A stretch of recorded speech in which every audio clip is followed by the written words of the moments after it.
নমস্কার বন্ধুরা। আগামী বুধবার গণেশ চতুর্থী। এই গণেশ চতুর্থীর দিন কী করলে জীবনে আপনার গণেশের আশীর্বাদ পাবেন? গণেশকে আমরা সবাই জানি সিদ্ধিদাতা হিসেবে। তো সিদ্ধিদাতা কেন বলা হয়?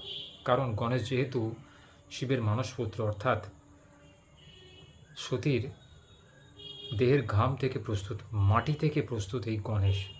গণেশ লক্ষ্মী কেউই কিন্তু পার্বতীর সন্তান নয়, গণেশ বা কার্তিক। তারা কিন্তু এই ঘাম থেকে তৈরি করা দেবতা। তো এই গণেশ যেহেতু তার মাথাটা যেহেতু হাতির মাথা, অর্থাৎ গণেশ যেহেতু শিবের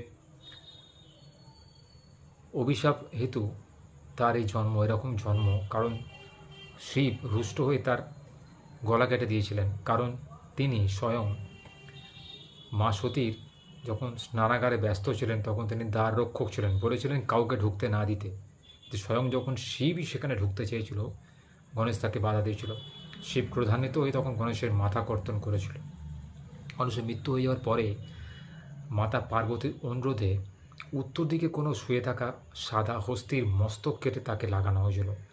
এই মস্তক লাগানোর পরেও গণেশের কিন্তু প্রচার হয়নি, কারণ একজন জানোয়ারের মুখমণ্ডল সমৃদ্ধ একটি প্রাণী বা একটি মানুষ, তাকে কিন্তু কেউ মর্তেতে পুজো করবে না।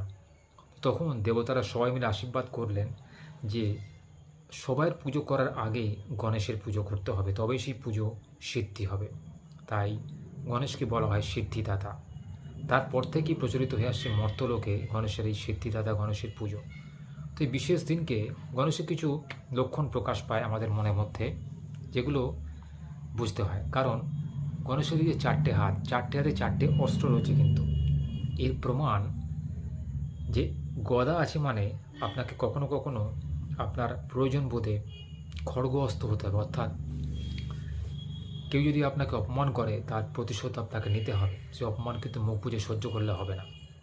দ্বিতীয়ত, এক হাতে রয়েছে সুদর্শন চক্র, অর্থাৎ কখনো কখনো আপনাকে সেই সব লোকেদের কিন্তু সংহার করতে হবে যারা আপনার ক্ষতি করছে। মুখ বুজে থাকার দিন নয়। অন্যায়ভাবে যারা আপনার ক্ষতি করার চেষ্টা করবে তাকে আপনি এইভাবে প্রতিশোধ নিতে পারেনি।